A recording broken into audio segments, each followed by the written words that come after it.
want to say, I have cerebral palsy, and my wife has multiple sclerosis, and we're both on SSI. We do not have all the money in the world to spend on quality care.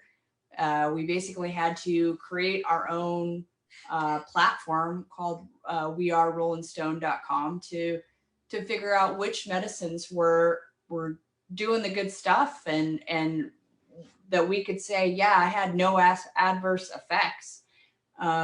It's basically been through that platform that I've been able to, meet people that are giving the good medicines, and occasionally they'll kind of throw me a bone, but I feel like there's not enough of that at all. It's all about money, money, money. It's not really about healing.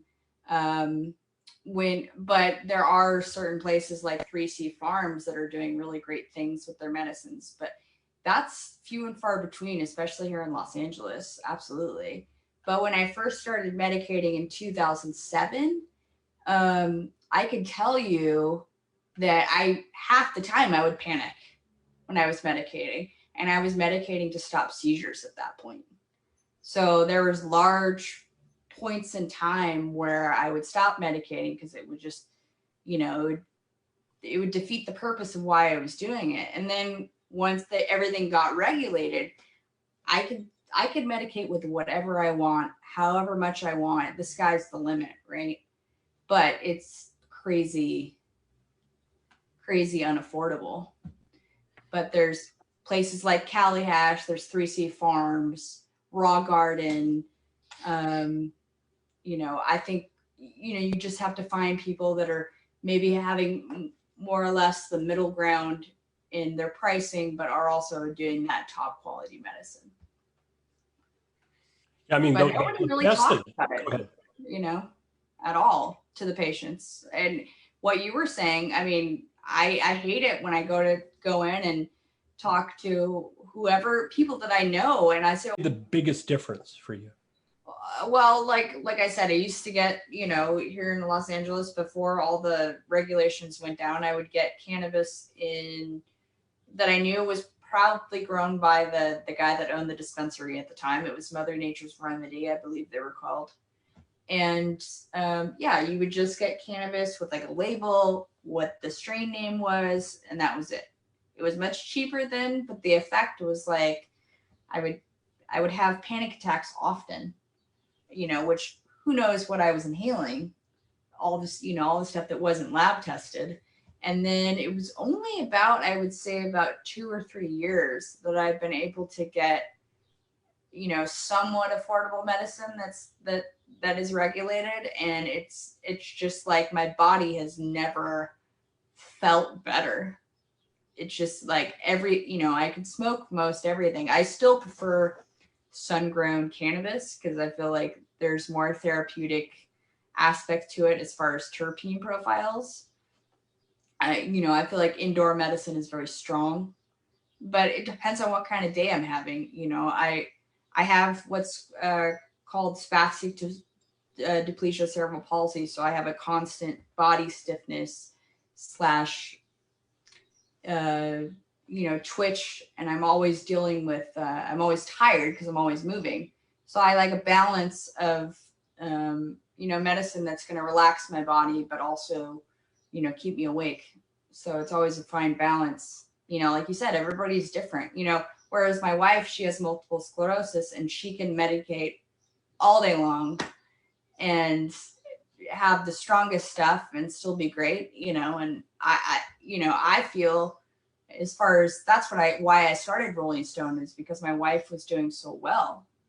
I feel without it, she'd just be bedridden, and she's not. I mean, we're able to be our own advocates. I mean, regulated medicine has been amazing. It's just as far as actually making it affordable to patients. It's like a lot of people, or they'll go with like a lesser product, or, they won't necessarily maybe get the right med, like you find, like you said, you find the right med and then all of a sudden it's not there anymore, or, there's an issue with getting that. But I feel like, honestly, I feel like so many people with disabilities and severe illnesses, cannabis doesn't even enter their mind, to be honest with you, which is why when I started my platform, I was like, I don't know, I'm an actor. I don't know if I should get involved in this, blah, blah, blah.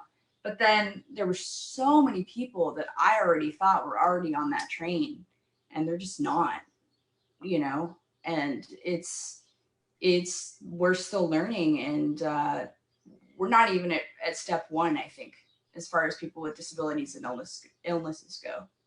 So that's why I teach from a standpoint of very basic, because most people don't even know what I'm talking about, which is sad, because the basic treatment for someone like me would probably be Valium, baclofen, any of those type medicines where I would have a lesser quality of life. So Alice, can you talk? I guess the shop you normally went to wasn't delivering, so can you tell the story and give everyone the backstory? Yeah, well, Pure Life is a great shop, and I know Sarah had talked about, you find a good dispensary when they have the lower level, it's not lower level, it's still high quality, but they sell it for maybe $20 an eighth or possibly less. But they just weren't working out the whole delivery service. And, for my wife and I, cannabis is ultimately, I'm on, like Sarah said, I'm on 6 to 7 different medications, but I'm not on any pain medications. And that's largely due to cannabis. As far as my wife, there's no medications for the multitude of symptoms that she goes through every day. Cannabis is it, basically. And yeah, so our main dispensary that we go to, which is not 10 minutes away from my house, wasn't doing the delivery services. And one of my favorite brands that they were selling was this brand called Cali Hash, and they do cold water extraction. So another source that, is pure and doesn't have any, they know what they're doing.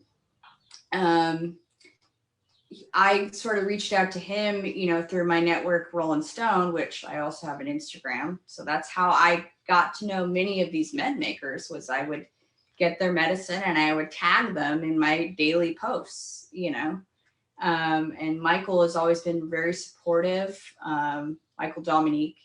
And I reached out to him and I said, hey, is there any chance I could get any of your hash? They're not issuing delivery at this point. And he came straight to me the next day and just said, here, and I was thrilled by that and touched by that. And he also introduced me to one of his hash makers, who also, I had never met this young man before. And, he's also sort of supplying me with medicine as well. So I kind of, for the first time, inadvertently have my own compassionate care setup, because of COVID, interestingly enough. Extractors make great friends. Yes. I hope that we continue talking after all this, because right now that's all I have is a network of patients, which is fantastic, and I can do that all day long. But I hope that we all stay in contact and we can all make some change together. I think that'd be fantastic. And I think disability is nothing to be ashamed of. Illness is nothing to be ashamed of. And I think that's what it boils down to as well, is that most of our government, I kind of feel maybe doesn't have use for people with disabilities or illnesses. And I think that is total hogwash, because you look at where we're at now. I'm used to, sorry, my dogs are excited. I'm used to staying at home, and now the vast majority of people are getting sick and they're not used to being at home. And we're the ones that are going to be the difference. People with disabilities are the true Buddhas of the world, I think.